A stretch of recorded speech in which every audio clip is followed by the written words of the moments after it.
Urban JTV kali ini bersama bakal calon wakil wali kota Depok, Bang Chandra Rahmansyah. Kita di Pilkada Show spesial kali ini kita langsung bertandang ke tempatnya Bang Chandra. Bang Chandra, panggilan akrabnya apa kalau boleh tahu, Bang? Chandra. Bang Chandra aja. Chandra. Bang Chandra, salah satu bakal calon wakil wali kota Depok. Nah, kita nanti akan ngobrol seputar Bang Chandra nih, mengapa masuk politik, bagaimana nanti bisa dipinang menjadi bakal calon wakil wali kota Depok, dan proses-proses politik, serta nanti akan sedikit mungkinnya kita akan membahas program ya Bang ya? Iya. Siap. Bang Chandra, apa kabar? Baik, alhamdulillah. Lagi sibuk apa belakangan ini? Bang siapa dulu nih? Saya Bang Sadam. Bang Saya lupa Sadam. kenalin diri. Oh, iya. Bang Sadam ya? Iya Bang Sadam. Biasanya host nggak terlalu penting sih Pak, yang penting kan sosok politisinya yang hadir di Urban. Sekarang lagi JTV. sibuk keliling-keliling, sosialisasi, memperkenalkan diri kepada masyarakat. Pada masyarakat. Seperti itu, keliling kota Depok. Dari pagi sampai malam itu selalu ada jadwal atau gimana? Ada Bang, dibuatin nama jadwal sama teman-teman partai politik pendukung, sama relawan, sama masyarakat juga yang pada minta kita datang, ya udah kita datangin untuk silaturahmi seperti itu. Pastinya capek banget ya Bang ya. Sehari-hari gitu harus langsung. Saya sih nggak merasa capek ya, tapi malah bersemangat gitu. Kenapa? Karena ini demi perubahan kota Depok. Buat saya berkeliling saat ini dari pagi sampai tengah malam, ya nggak boleh ada capeknya ya. Jadi nggak rasa capek, kita nikmati. Boleh tahu nggak sih Bang, buat jaga kesehatan itu dengan aktivitas yang padat itu, kalau Bang Chandra itu gimana sih biar jaga kebugaran bisa? Kuncinya minum air putih yang banyak dan makannya sih yang lebih sehat ya, sama makan buah, vitamin. Dan misalnya tidur kan kita kadang suka jam 2 nih, bangun jam 5 Bangun pagi. atau setengah 6, sholat subuh dulu ya. Nah biasanya habis sholat subuh, kalau memang masih bisa istirahat, minum air putih yang banyak ya kita minum. Tapi karena kurang tidur mah nggak terlalu sering olahraga sih sekarang, karena kurang tidur ya. Karena emang lagi musimnya padat gitu ya Bang, Iya kegiatan. betul. Minum air putih yang banyak kuncinya, sama pikiran harus fresh. Oh, pikiran nggak boleh mumet ya. Yes. Nah, Bang Chandra ini kan kita kenal sebagai sosok pengusaha ya, yang udah malang melintang di perusahaan yang Abang bangun ya. Bisa diceritakan nggak sih awalnya itu bisa masuk ke politik, terjun ke politik itu gimana sih Bang? Sejak zaman di kampus dulu waktu masih kuliah, saya emang sudah aktif di gerakan mahasiswa. Dan itu kan sebenarnya juga gerakan politik ya, karena menyikapi namanya kebijakan penguasa. Jadi yang kita sikapi kebijakan politik, kebijakan pemerintah. Nah, tapi memang bukan politik praktisnya dalam artian politik elektoral, bukan. Tapi itu adalah kayak gerakan politik non parlemen ya. Selanjutnya setelah saya selesai kuliah, saya memutuskan untuk lebih fokusnya ke bisnis ya, membangun dunia usaha. Saya buat perusahaan, di mana salah satu landasan saya untuk mengambil pilihan itu adalah saya harus punya fondasi finansial dulu dalam hidup ini. Pertama dalam hidup pribadi saya dan keluarga, dan kemudian untuk nanti sebagai warga negara, di mana saya juga tidak boleh buta politik, sehingga saya juga punya fondasi finansial yang kuat, sehingga dalam berpolitik saya nanti akan lebih rasional seperti itu. Artinya membangun finansial dulu ya Bang ya, supaya kuat ya. Ya, saya ingin meluruskan di sini bahwa begini, ketika saya menjadi warga negara Indonesia, ketika saya juga sudah yang namanya mensikapi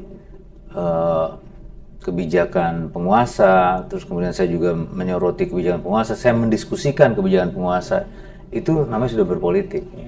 Dan memang sebagai warga negara memang kita harus berpolitik, kita harus ngerti politik. Karena bila enggak ya kita bisa nggak mendapatkan dan nggak mengetahui bahwa ini ada hak-hak sebagai warga negara yang harus didapatkan dari negara, seperti itu. Jadi namanya berpolitik bukan serta-merta memang dari dulu udah ya berpolitik. Saya memaknai perjalanan hidup saya juga perjalanan politik. Tidak lepas dari politik. Karena hidup di dalam satu organisasi yang namanya negara. Seperti itu. Sebagai warga negara paham apa dan sadar hak politik ya Bang ya, dan tahu juga kita kondisi punya hak politik. politik, kita punya kewajiban politik. Kita juga berarti makhluk politik. Sebagai aktivis kan artinya Abang ini paham bahwa kita harus memperkuat dulu finansial ya Bang ya, supaya mungkin bisa berbuat lebih gitu ya. Satu sebagai aktivis, tapi sebagai manusia juga di era saat ini kita tahu bahwa memang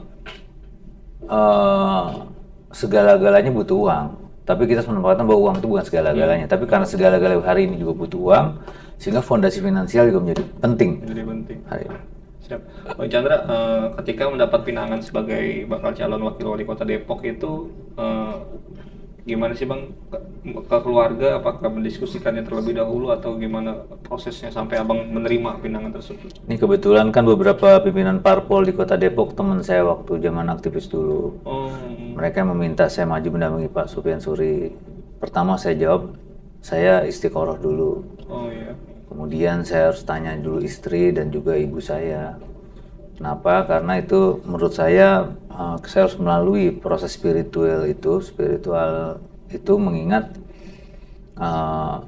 penting buat saya kita bertanya dulu kepada Yang Maha Kuasa, kepada Allah Subhanahu Wa Taala, juga restu dari ibu dan juga istri.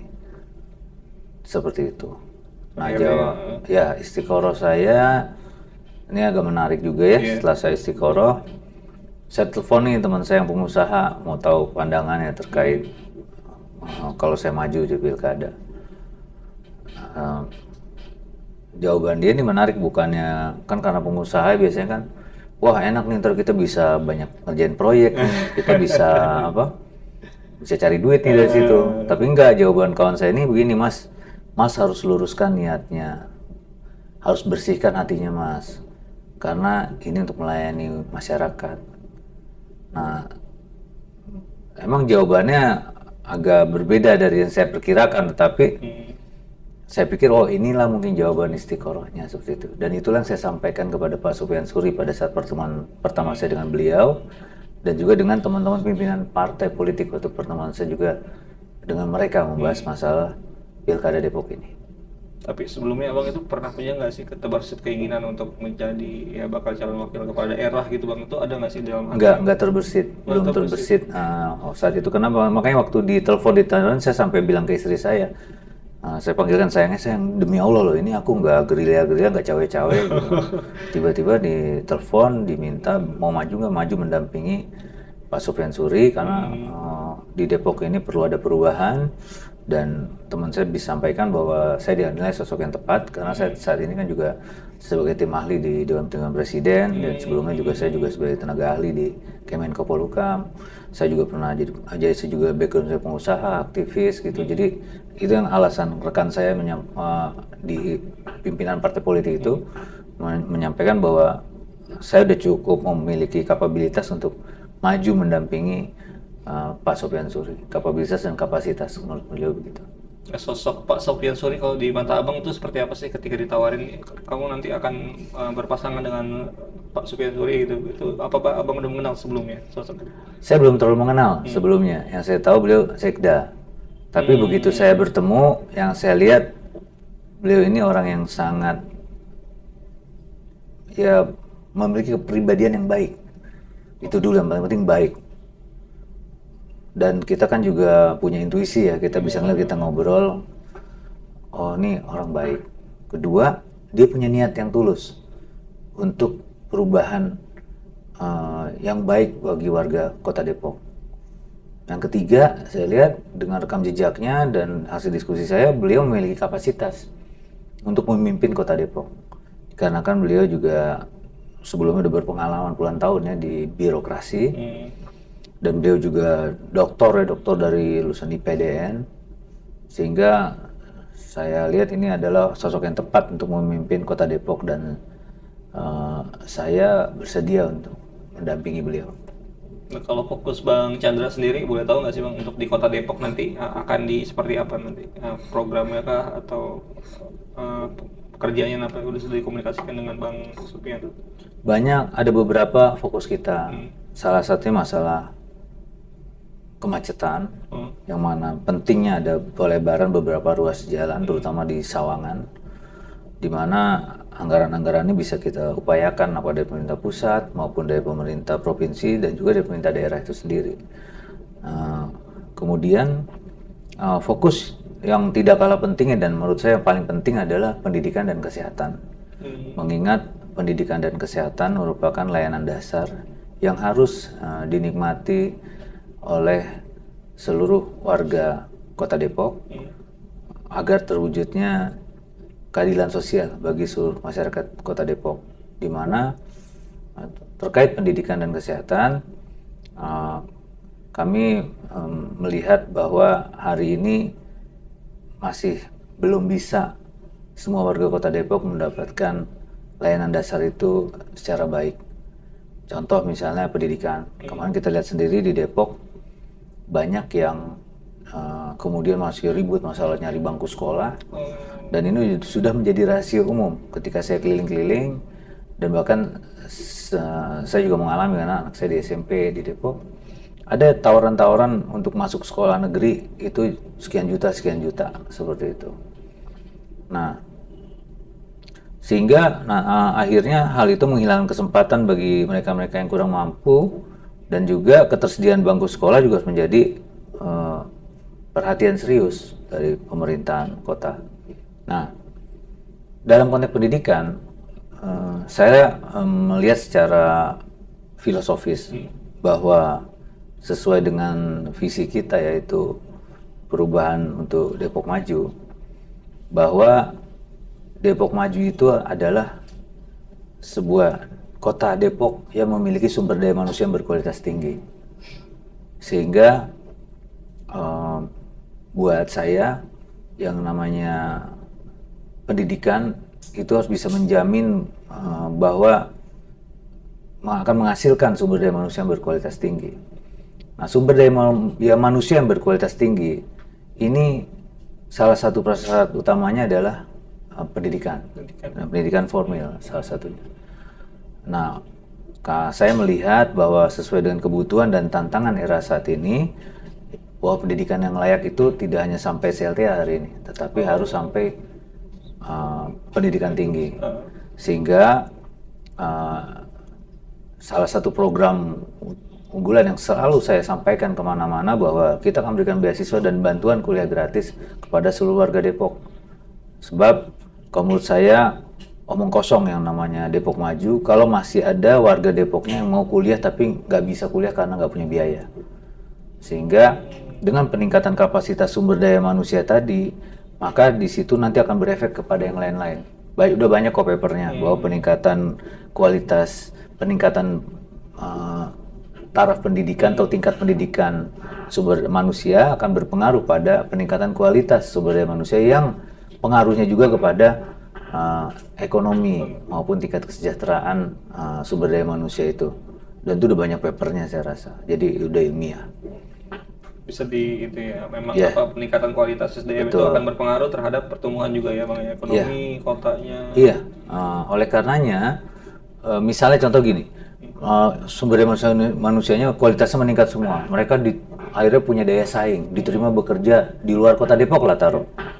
Nah tapi kan mereka udah pasti akan mengirim uang ke kota Depok. Kalau mereka nggak tinggal di Depok, misalnya orang tuanya di Depok, adiknya, kakaknya udah pasti kirim uang ke Depok. Ekonomi tumbuh. Apalagi kalau dia tinggal di Depok juga, uangnya dibawa ke Depok. Kalau nggak di Depok. Tapi dengan di Depok sendiri, kalau kemudian kita bisa ciptakan lapangan-lapangan pekerjaan, itu juga pasti akan dapat menyerap mereka. Jadi nggak ada alasan lagi nanti, ya warga Depoknya belum siap, jadi kita harus cari orang luar gitu. Nggak ada alasan itu. Sehingga kita nanti akan bisa juga seiring dengan misi kita untuk pengentasan pengangguran. Nah, terkait sumber daya manusia yang tadi saya bilang berkualitas tinggi, itu salah satu prasyarat mutlak menurut saya untuk kita bisa bilang Depok menjadi kota yang maju. Seperti itu. Siap. Nah. Bang, nanti masih ada yang mau lanjutin? Sorry motor. Jadi terkait pendidikan, sehingga tadi kedua masalah sekolah, kita pastikan ada jaminan bersekolah, karena nanti ada yang bicara Kita nggak usah bicara kuliah dulu deh, SMA aja, SMP susah nyari bangku. Nah, gini, kita akan upayakan penambahan sekolah-sekolah negeri di kecamatan maupun di kelurahan. Tetapi sambil berjalannya penambahan itu, apabila ada yang nggak dapat bangku sekolah negeri, itu kita masukkan ke sekolah swasta yang ada di sana. Pemerintah yang bayarin. Dengan catatan standarisasi sekolah swasta tersebut akan kita dorong untuk dilakukan sesuai dengan standar nasional gitu. Misalnya minimal akreditasi B+, misalnya kayak gitu. Misalnya ya, ini misalkan nanti kita kaji lagi secara lebih detail. Sehingga apa? Ada dua isu yang terjawab. Isu pertama kan kenapa sih orang tua mau ngotot nyekolahinnya di negeri dibanding swasta? Karena masalah biaya. Itu udah terjawab tadi, Pemda yang beresin. Yang kedua ya masalah kualitas. Tadi kalau dengan standarisasi sekolah-sekolah swasta yang ada, maka kualitas juga terjawab. Jadi nggak perlu takut bahwa kita nggak akan dapat bangku sekolah. Nah, dalam hal ini, bahwa kemudian nanti ini juga akan meminimalisir, bahkan mungkin tidak ada lagi anak-anak yang ijazahnya ditahan. Karena hari ini banyak kasus ijazah ditahan di Depok. Dan ini kan terjadi gara-gara orang tua yang anaknya nggak bisa masuk sekolah negeri, sebenarnya dia nggak mampu juga dipaksain tetap ke sekolah swasta. Karena orang tua kan sayang sama anak tetap dipaksakan, tapi nggak mampu sebenarnya, nggak punya kemampuan untuk membayar anaknya sekolah swasta, lama-lama utang ketika saatnya lulus akhirnya ijazahnya nggak bisa ditebus. Dan hari ini banyak banget di Depok seperti itu. Dan tak bisa cari kerja juga kan ketika ijazah ditahan ya. Betul, ijazah ditahan nggak bisa cari kerja. Nah, dengan adanya jaminan bersekolah, program bantuan beasiswa dan bantuan kuliah gratis, ini saya yakin akan adanya peningkatan kualitas sumber daya manusia Kota Depok, yang mana itu menjadi salah satu indikator Depok maju. Kemudian selanjutnya juga kita harus paham nih bahwa orang-orang tua nih rata-rata ibu-ibu yang jual gado-gado, jualan sayur, yang bapak-bapak yang menjadi pekerja kasar, kuliah bangunan, rata-rata tuh mereka semua bekerja dengan harapan harga anaknya bisa pendidikan sampai setinggi-tingginya. Benar gak? Betul, pastinya. Mas juga bekerja gitu kan harapannya, supaya anak kita pendidikan setinggi-tingginya. Seperti itu. Nah, sehingga dengan adanya tadi program bantuan kuliah gratis, atau dengan beasiswa, ataupun juga dengan jaminan bersekolah, orang-orang tua yang hari ini perlu bekerja dengan tenang hati, dengan nyaman. Kenapa? Karena anaknya udah pasti kejamin, sehingga dia bisa bekerja dengan lebih tenang, lebih nyaman, dan pastinya harapan saya pastinya akan jauh lebih jujur, nggak perlu curang dalam berbisnis, dalam berusaha, dalam bekerja. Itu turut berpengaruh. Karena, ya, dan ini akan berpengaruh sama yang namanya kualitas hidup masyarakat Kota Depok. Kalau di negara-negara di Skandinavia ya, semua itu kan indeks keberhasilan itu seharusnya kebahagiaan kayak gitu. Jadi kita akan wujudkan Kota Depok kota yang bahagia. Yang bahagia. Artinya tadi masalah pendidikan itu biasanya emang serap lulusan SD itu tidak terserap ke SMP negeri ya, akhirnya swasta. Nah, tadi misal tidak terserap. Contoh misalnya di Pancoran Mas ada 100 kursi bangku SMP negeri. Terus kemudian ada 150 lulusan SD.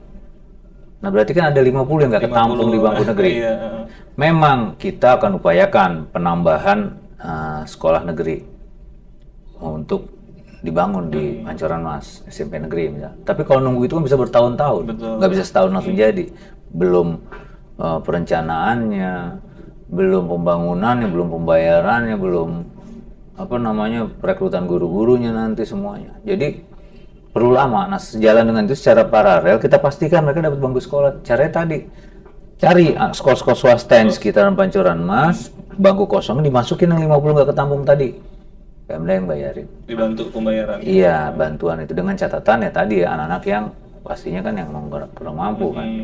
Dan itu gampang, kita nggak bisa, saya yakin kita nggak bisa dibohongi kok, asal kita bisa membangun sistem informasi yang baik, punya database yang baik, punya basis data yang akurat terkait masyarakatnya, yaitu lewat RT-RT, lewat RW-RW, seperti itu. Untuk yang warga tidak mampu itu ya Bang? Iya, misalnya. Berarti artinya program yang Bang Chandra gulirkan ini kan cukup realistis ya Bang, karena tidak bisa langsung menjanjikan USB unit sekolah baru kan Bang ya, tapi perlahan dulu kan, dimasukin ke swasta, dibantu biayanya supaya Iya, tetap sambil bisa jalan, tapi sekolah. tetap program kita menambah sekolah-sekolah baru. Tapi satu sisi tadi, kalau memang sekolah swasta juga standarisasi sudah tercapai, apa ya, kita tinggal berdiskusi, duduk bareng sama teman-teman yang di sekolah swasta itu banyak juga kok kualitas sekolah swasta lebih baik dari negeri misalnya gitu. Nah kita pikirkan bagaimana nih, kemudian sama-sama berpikir meningkatkan kualitas sumber daya manusia Kota Depok, karena menurut saya itu tanggung jawab bersama. Jadi memang pemerintah kota memiliki tanggung jawab utama, tapi menjadi tanggung jawab kolektif bagi semua stakeholder yang ada di Depok, termasuk juga institusi-institusi pendidikan yang ada di Kota Depok. Di Kota Depok. Siap. Nanti kita pengen bahas lebih detail ya Bang, yang kuliah gratis itu ya, sama ada satu nanti program Terkait Bang Chandra, kesehatan juga tuh. kesehatan dan kreatif hub ya Bang ya. Iya. Bidang kreatif itu. Tapi kita mau nanya dulu Bang soal upaya pemenangan nih Bang ya. Dengan Bang Supian itu bagi wilayahnya gimana Bang, bagi tugasnya nanti di sekarang ini dalam upaya pemenangan ini?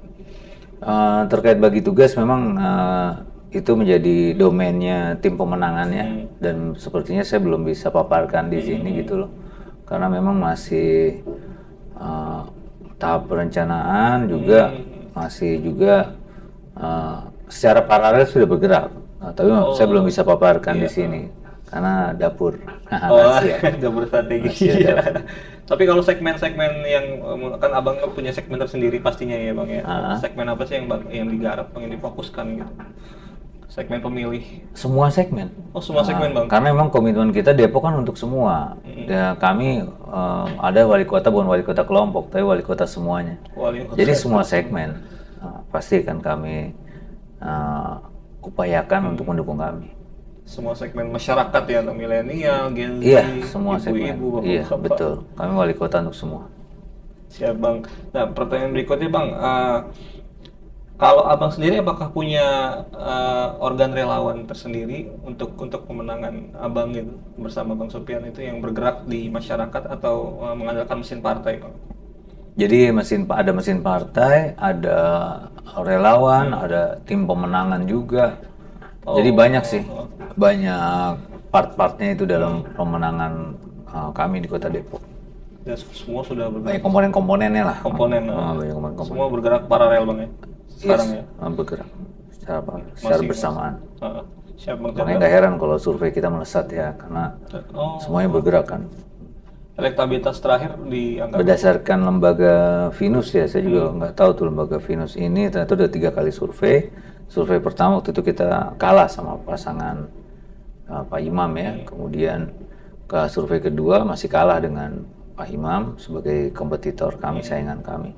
Survei ketiga alhamdulillah kemarin baru dipublish ya, dirilis sama mereka, kita 44% ya, sementara pihak lawan kita, pesaing kita gitu, paslon lawannya itu 31,9%. Jadi melesat jauh. Melesat jauh dari awal ya Bang ya? Iya, alhamdulillah. Siap. Bang, kan kalau kita yang mengetahui Depok itu yang terutama itu macet ya Bang ya? Macet. Salah satunya juga masih ada beberapa wilayah yang tidak lepas dari banjir Bang. Tadi kan kita sudah singgung soal pendidikan, Abang udah menjelaskan dengan detail tentang jaminan bersekolah ya Bang ya, di sekolah. Bagaimana warga Depok agar kualitas SDM yang meningkat harus bisa melanjutkan ke pendidikan yang lebih tinggi. Nah, mungkin apa yang paling krusial di Depok Bang yang harus segera diberesin nih dalam mungkin nanti apabila dapat kepercayaan masyarakat satu tahun pertama yang harus segera di tadi kan sebagaimana motivasi saya untuk mencalonkan ketika ditanya sama KPUD ya, saya jawab itu untuk mewujudkan keadilan sosial bagi masyarakat Kota Depok, sehingga akan adil secara sosial kalau semua warga Kota Depok bisa mendapatkan layanan-layanan dasar secara kesehatan, pendidikan gitu ya. Adil, hak-haknya akan ada terkait kesehatan, pendidikan, dan juga lapangan kerja. Nah, salah satu prioritas ya tadi, misalnya pendidikan, yang nggak boleh lagi tuh nanti ada sogok menyogok untuk masuk bangku sekolah negeri. Iya. Itu loh, kita akan turun tangan langsung, bahkan kami akan seret langsung ke KPK maupun penegak hukum bila ada oknum-oknum yang masih kedapatan memungut biaya untuk masuk sekolah negeri, kayak percaloan, kayak gitu-gitu. mau ke penegak hukum KPK, ke Tipikor ataupun ke Pidum, di apa penegak hukum baik Mabes Polri maupun advokat kejaksaan ataupun di KPK. Nah, di satu sisi juga program tadi jaminan bersekolah juga tetap jalan. Nah, kemudian ya tadi juga kita akan petakan nih lulusan-lulusan Depok mana yang belum kuliah, ayo kita kumpulin mana, kita lihat, cari tahu, kita identifikasi kenapa masalah, kenapa mereka nggak kuliah. Kan ada juga yang memang nggak kuliah karena nggak mau. Nah, ini juga pelan-pelan kita kasih kesadarannya ke orang tuanya. Tapi kan banyaknya juga nggak mau karena memang mereka ngerasa udahlah kerja aja lulusan SLTA, saya kerja aja, yang penting udah bisa ngasilin duit segera gitu.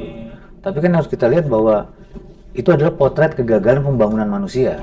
Bahwa ketika manusia akhirnya nggak punya cita-cita, nggak punya harapan, dia cukup udahlah saya lulus SLTA aja kerja, yang penting bisa punya gaji sekian juta, bisa ngasih ke rumah. Mereka akhirnya nggak punya harapan, nggak punya cita-cita menjadi presiden, jadi menteri, jadi kepala dinas, atau jadi dirut BUMN, jadi anggota DPR RI. Nah, itu potret kegagalan pembangunan manusianya, gitu loh. Jadi sebenarnya bukan berarti kita amini kalau kemudian ada mereka yang ngerasa udah Pak saya kerja aja Pak gini. Sebagai pemimpin nggak boleh mengamini itu, tapi bahwa itu adalah tantangan, bahwa itu adalah masalah yang harus kita bereskan. Seperti mereka tidak punya cukup tinggi keinginan untuk melanjutkan itu pendidikan. masalah yang harus kita beresin. Ya, bukan berarti kita amini, berarti warga Depok banyak kan memang nggak mau kuliah, maunya lulus SLTA aja. Itu cara berpikir yang sesat menurut saya. Harus setinggi-tingginya pendidikan itu ya. Yes, tadi bahwa kita harus berpikir bahwa semua anak mutlak wajib dan punya hak untuk punya cita-cita yang setinggi-tingginya. Itu hak yang sama buat seluruh anak-anak kita, seluruh warga Kota Depok. Nah, boleh tahu nggak sih Bang, kalau kuliah gratis itu nanti seperti apa Bang? Mungkin bentuk beasiswa pasti kan ya? Bentuknya ada beasiswa dan bantuan kuliah gratis. Jadi gini, misalnya contoh ya, misalnya gini. Misalkan ya, kita bisa kerjasama sama universitas terbuka. Yang biayanya itu cukup murah ya, 1 semester kalau nggak salah 1,5-an apa itu kalau nggak salah ya. Sekitar itu. 2 semester bisa cuma 3 jutaan. Kemudian dengan kampus-kampus yang ada di Depok, misalnya BSI, Universitas Intan Cita, atau banyak kampus lain yang ada di Depok, bisa kita kerjasama. Kita diskusi, kalau memang kita tetapkan anggaran setahun 3 juta misalnya. Taruhlah berdasarkan data BPS kan ada lulusan 23 ribuan ya kalau nggak salah ya, tahun lalu ya. Nah itu kali 3 juta itu cuma 69 miliar. Saya kenapa bilang cuman? Karena kan bicara anggaran kita triliun ya, gitu loh. Ya kan? Kalau 69 miliar kalau kali 4 berapa? 249 kali 4, 36, berarti 276, 280 miliaran. Itu kan masih lebih kecil dari Silpa Depok. Kemarin, sisa anggaran yang nggak terpakai ada ratusan miliar juga. Bisa kan itu gitu loh. Kalau kita biaya selama 4 tahun tadi ya. Tapi itu juga kalau semuanya, kan nggak mungkin. Pasti ada yang kuliah di Trisakti, ada yang kuliahnya di Brawijaya, ada yang kuliahnya di mana? Iya. Misalnya di Unpad gitu. Sementara kan program kuliah gratis ini hanya untuk yang mereka yang warga Depok, yang mana tempat kuliah juga kita siapkan di Depok. Kalau kemudian ada pertanyaan, bangkunya nggak akan cukup ini, loh bisa dibuat kelas jauh. Walaupun tiap perkecamatan kita bikin kampus kok, kampus kelas jauh bisa. Banyak hal. Jadi tidak ada alasan untuk menolak program kuliah gratis ini menurut saya. Itu alasan orang yang pengecut, penakut. Dan itu alasan orang yang menurut saya nggak bisa berpikir bahwa kita harus melakukan perubahan. Seperti itu. Saya rasa universitas terbuka dan beberapa universitas lain juga terbuka ya Bang untuk program-program. Dan rata-rata ya kayak program kuliah gratis ini ya. Itu pastinya juga anak kelas menengah ke atas belum tentu mau juga ngikut itu. Seperti itu loh. Misalkan, maaf ya, mereka kadang maunya kampusnya bergengsi, ya, Pelita Harapan lah apa. Nah, ya sama kayak makan bergizi gratis lah. Saya tanya nih ke Mas, misalnya makan bergizi gratis diterapin di Al-Azhar atau di Penabur, pada dimakan nggak sama anak-anaknya? Saya rasa enggak. Ya kan, dengan anggaran yang sekian, di mana anak-anaknya udah biasa makan dengan kualitas bahkan lebih tinggi. Sekali makan mungkin 50.000 atau berapa gitu loh. Sama halnya juga dengan kuliah gratis ini, bantuan kuliah gratis. Jadi kita nggak usah ada ketakutan apapun. Jalankan, ini buat kebaikan. Kebaikan seluruh masyarakat Kota Depok. Seperti itu. lulusan Depok nanti pun lulusan Depok yang apa warga Depok yang dapat universitas negeri kan UKT-nya juga lumayan tinggi tuh bang. Tadi yang negeri, misalnya UI. UI. Kalau contohnya UI, kita juga akan minta alokasi dari Universitas Indonesia untuk memberikan alokasi bangku perkuliahan bangku kepada masyarakat Kota Depok sekian, misal kuotanya berapa gitu loh. Sehingga kita pastikan masyarakat Depok tidak teralienasi dari UI. Jangan UI ada di Depok, tapi yang kuliah mayoritas orang luar, orang Depoknya mungkin nggak nyampe 5% kali itu, nggak nyampe 2%, jangan-jangan. Gitu ya bang ya. Jangan-jangan kan, seperti itu loh. Sehingga kita juga akan berdiskusi dengan pihak UI, ya dengan catatan juga kita akan melibatkan secara aktif Universitas Indonesia dalam pembangunan Kota Depok. Karena kan UI ini kampus terbaik di Indonesia. Iya. Adanya di Depok. Ada itu. Iyalah, masa kok Depok kelihatannya hari ini nggak terlalu berkembang. Contoh misalnya, saya kemarin ke Lewinanggung. Lewinanggung. Saya ngobrol sama masyarakat sana, saya tanya sama masyarakat Lewinanggung, Pak, bapak-bapak, ibu-ibu, kalau bapak-bapak, ibu-ibu mau nyampein aspirasi secara langsung ke teman-teman dewan di DPRD, ataupun mau ngurus surat di BPN, atau mau ngurus surat di pengadilan, naik apa angkutan umumnya? Dari sini. Kata mereka, Pak, nggak ada angkot, Pak. Nggak ada angkutan umum. Terus saya juga nanya waktu saya ke Cinangka sama ke Daung waktu itu, naik angkutan umum berapa kali? Mereka bilang 3 kali, itu pun nggak nyampe, Pak, harus naik ojek lagi. Nah, tapi mereka juga itu nggak tahu Pak, bahwa ternyata baru sebulan belakangan ini atau 2 bulanan ya, ada angkot yang namanya wuling-wuling itu katanya. Angkot yang wuling-wuling itu katanya. Nah, sekarang ada katanya, walaupun jadwalnya juga katanya ya, menurut info belum. Kata warga nih, jadwal juga belum jelas nih yang wuling-wuling ini. Berarti sekian puluh tahun kemarin kemana aja pemerintah Kota Depok? Terus yang hari ini juga ada Lewinanggung juga gimana? Bayangkan publik mau menjangkau pusat pelayanan publik, tidak ada transportasi publik. Iya. Ini menurut saya sungguh-sungguh nggak masuk di akal sehat saya. Ini terjadi di Depok, yang mana sejengkal dengan Jakarta gitu, ini kiasannya sejengkal ya, orang sebatasan. Lain hal kalau misalnya di Kabupaten Pegunungan Papua atau misal di Merauke atau di Kaltara misalnya, itu orang masih inilah, mungkin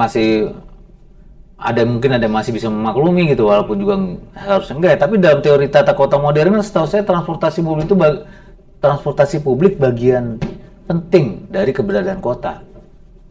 Tapi faktanya tadi yang saya bilang, jadi kemana aja puluhan tahun pemerintahan Kota Depok ini? Minimal apalagi transportasi tadi, yang tadi ya, yang wuling-wuling itu baru ada beberapa bulan terakhir ini. Jadi bayangin nggak mau ke salah satu pusat pelayanan publiknya, orang nggak bisa. Udah keterlaluan, kalau saya sangat keterlaluan. Yes. Terlalu gitu kalau ramai-ramai. Yeah. Nah, kira-kira mungkin itu kan ya bang ya, transportasi umum paling tidak ada yang menuju pusat pelayanan publik seperti tadi kan ya bang ya, menjangkau tadi semua. Publik mau ke pusat pelayanan publiknya tidak ada transportasi publik. Coba aja Bang Sadam pikirkan pakai logika ya lah. Dan naik-naik logika sederhana aja lah. Itu nggak murah ya kan bagi mereka yang cuma itu ya dari tadi. Kalau dari Lewinanggungnya katanya nggak ada angkutan umum. Iya. Kalau yang dari ini kata warga loh yang menjawab pertanyaan ke saya, bukan saya buat omongan nih. Kalau yang dari itu tadi 3 kali, itu pun juga dari Bojong-Sari maupun dari Cinangka naik transportasi publik sampai ke pusat pelayanan publiknya, itu butuh waktu bisa lebih 1 jam lebih, hampir 2 jam kali. Katanya karena kata mereka ya, karena macetnya itu di Jalan Raya Sawangan. Mereka 3 kali naik angkot ya, 3 kali belum macetnya kayak gitu loh. Jadi mungkin lebih cepat kita ke Semarang naik pesawat 1 jam nyampe, bayangkan. Oh, naik bus kereta cepat ke Bandung udah lebih cepat naik bus ya, jangan. Nah, betul, lebih cepat ke Bandung naik bus. Nah, kita ngomong Sawangan ya yang legendaris banget kemacetannya bang ya. Saya juga punya saudara di Sawangan di perumahan Arko di situ ada. Selalu walaupun saya kesana setahun sekali, cuma pasti macet. Lebaran, momen Lebaran. Dari Arko juga 3 kali tuh kalau ngomong ke GDC kan, 3 kali naik angkot kan? Iya, turun di kita jangan bicara Grab atau Gojek atau taksi atau apa. Kita bicara transportasi publik ya hari ini ya, kan bagian dari kota. Iya, nah itu Sawangan itu kan kayak ya udah gitu aja, nggak ada apa ya solusi itu gimana kalau dari Bang Chandra untuk mengurai atau mengurangi atau menghilangkan kemacetan di Salah Sawangan? satu solusinya pelebaran jalan. Kenapa itu nggak dilakukan Karena sejak lama, Bang? penambahan ruas jalan nggak sebanding dengan penambahan jumlah kendaraan. Ruas jalan dari dulu kan gitu-gitu Gitu-gitu aja. aja. Nah, pelebaran ruas jalan, kemudian dipastikan rambu-rambu eh, yang ada. Ketiga, pastikan tidak ada terminal bayangan di sepanjang jalan itu. Dan yang keempat, kehadiran aparat dinas di titik-titik kemacetan. Potensi macet harus ada di situ, tiap titik-titik macet. Jangan titik macet nggak pernah ada petugas. Oh, Seperti itu. kalau pelebaran itu kan kosnya besar ya untuk pembebasan lahan. Tadi yang saya bilang bahwa ini perlu kolaborasi dengan pemerintah pusat, dengan pemerintah provinsi, maupun juga bisa juga dari dana dari APBD itu sendiri. Nah, untuk bisa kolaborasi dengan pemerintah pusat dan pemerintah provinsi itu diperlukan komunikasi yang baik antara pemerintah kota dengan pemerintah pusat. Artinya Maupun pemerintah daerah juga harus bisa pemerintah ya provinsi. mengkomunikasikan masalah di daerahnya. Betul, dan selama ini pertanyaan saya kok nggak bisa-bisa, kenapa gitu loh? Apa ada Iya, kenapa nggak saluran itu? komunikasi yang kurang baik seperti itu? Nah, kalau kami sih yakin, kami sangat yakin kami bisa, ya karena memang kami hari ini didukung oleh pastinya Partai Gerindra, yang mana ketua umumnya juga jadi presiden. Iya. Belum lagi partai-partai lain, 12 partai itu, di mana 12 partai ini juga menjadi bagian juga mayoritas yang menjadi bagian dari pemerintahan yang akan datang. Sehingga kami yakin kami akan bisa berkomunikasi dengan baik kepada pemerintah pusat. Iya, dan itu salah satu faktor yang membuat komunikasi lancar ya Bang ya, setelah partai yang sama dengan di pusat ya nanti ya. Iya. Nah Bang Chandra, ketika keliling ke masyarakat tadi kan Abang mendapatkan curahan hati itu, transportasi susah, apalagi Bang sih yang banyak Abang Sampah, sampah kenapa Bang? ya sampah yang menggunung, buang sampah yang sulit, pengelolaan sampah yang saat ini menurut saya sih di Depok nggak terkonsep dengan baik. Jadi kalau menurut saya pengelolaan sampah ini harus kita menggunakan konsep kekinian dengan pengelolaan lingkungan yang berkelanjutan. Misalnya konsep ekonomi sirkular di mana nanti ada daur ulang, atau juga kemudian nanti dalam konsep pengelolaan sampah masa kini kan ada konsep waste to energy. Jadi bagaimana sampah itu bisa kita jadiin duit gitu loh. Nah, ini ada korelasinya. Kalau memang nanti sampah bisa kita jadiin duit, berpotensi jadi duitnya banyak, kita bisa bikin BUMD pengelolaan sampah loh. Oh iya. Dan kita bisa bikin BUMD lain. Sampah aja bisa kita bikin BUMD, apalagi yang lain. Yang ironisnya sampai saat ini di Depok BUMD cuma satu, yaitu PDAM. Hanya itu aja. Iya, kan kita harusnya bikin dong banyak beberapa BUMD lainnya. Dan ini ada kaitannya dengan penciptaan lapangan kerja, pengentasan pengangguran. Di mana dengan banyaknya BUMD itu, pastinya akan memiliki efek domino kepada bisnis-bisnis turunan lainnya. Dan pastinya kami akan dorong berkolaborasi dengan pihak swasta. Misalkan BUMD perparkiran. Kan nyetak karcis parkirnya udah pasti nggak mungkin di Pemda, karena Pemda nggak mungkin nggak punya alat percetakan kan, nggak punya bisnis alat percetakan, pastinya ke pihak swasta. Jadi itu akan melahirkan multiplier effect kepada sektor-sektor lainnya. Otomatis lapangan kerja terbuka. Lapangan kerja terbuka, di satu sisi secara bersamaan kualitas sumber daya manusia kita meningkat untuk bisa mengisi lapangan-lapangan kerja itu. Jadi nggak ada alasan nanti, wah kita rekrut orang luar Depok karena orang Depok nggak ada yang siap, nggak ada yang sanggup. Nah, nggak ada alasan itu. Seperti jadi komprehensif, kita udah berpikir secara komprehensif terkait masalah-masalah ini. Banjir juga, misalnya banjir. Nah, banjir itu gimana Bang? Depok itu kan lebih tinggi dari Jakarta. Dan namanya sifat alaminya air itu mengalir dari tempat tinggi ke tempat yang rendah. Begitu bukan? Iya, betul. Nah, jadi saya mau nanya nih, kalau Depok banjir logikanya Jakarta gimana? Harusnya tenggelam. Nah, itu yang saya tanya mana-mana kan. Berarti kalau Depok banjir Jakarta nggak tenggelam, berarti ada something wrong. Ya kan? Apakah terkait drainase atau terkait tata kota? Itu kita pastikan nanti titik-titik banjir itu kita lihat masalahnya di mana, kita alirkan air ke tempat yang lebih rendah. Jadi sepanjang masih ada tempat yang lebih rendah, udah pasti banjir bisa kita atasi. Iya. Gitu loh. Kalau air jalan ya udah pasti nggak bakal banjir kan. Tinggal niatan yang ada nggak niat sungguh-sungguh dan serius dari pemerintah kota. Jadi bisa dibilang mungkin 10 tahun terakhir, kalau beberapa tahun terakhir tuh banyak nggak berjalan ya program di Depok. Kalau yang abang lihat ya sebagai warga kota Depok. Ya nggak berkembang Depoknya, saya makanya Oh, gitu. makanya saya bisa putuskan bahwa ini hari ini Depok belum menjadi kota yang maju. Oh, Karena macam masalah yang tadi merupakan indikator bahwa Depok belum menjadi kota yang maju. Seperti tadi, dari mau banyak nyari bangku masalah sekolah tadi. aja masih susah, mau masuk sekolah katanya nih harus bayar juta-jutaan, bukan semua sekolah negeri, berebutan. Kemudian masih ada banyak anak orang Depok yang mau kuliah, nggak punya biaya, akhirnya dia nggak bisa melanjutkan kuliah. Seperti itu. Sementara ketika dia cuma pakai jasa SMA, mau nyari kerja juga susah.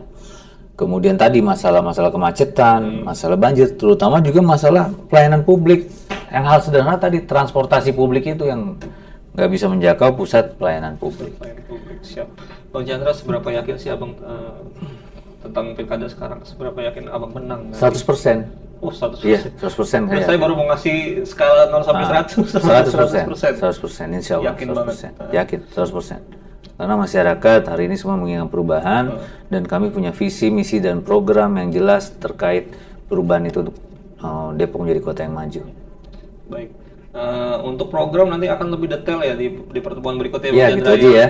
Soalnya saya lihat program Bang Chandra itu banyak banget. Yes. Ya. Tadi salah satunya mau Creative Hub yang Nanti kita kupas satu-satu di pertemuan berikutnya, Nah, ya. itu. Karena itu kan kaitannya dengan UMKM, Creative Hub itu apa? Kaitannya adalah dengan yang namanya pengentasan pengangguran. Pengentasan pengangguran kaitan dengan pengentasan kemiskinan, seperti itu sih. Nanti kita kupas visi misinya Bang ya setelah dapat nomor urut nih. Yes. Pengen dapat nomor berapa sih? Pengen dapat nomor berapa? Itu saya serahkan sama Allah ya, sama Nggak Yang Maha masalah ya, Kuasa. nomor berapa aja. Masalah nomor tuh nomor berapa aja, buat saya nggak penting. Yang penting adalah visi, misi, dan program kami ada, jelas, dan bisa tersampaikan kepada masyarakat. Baik.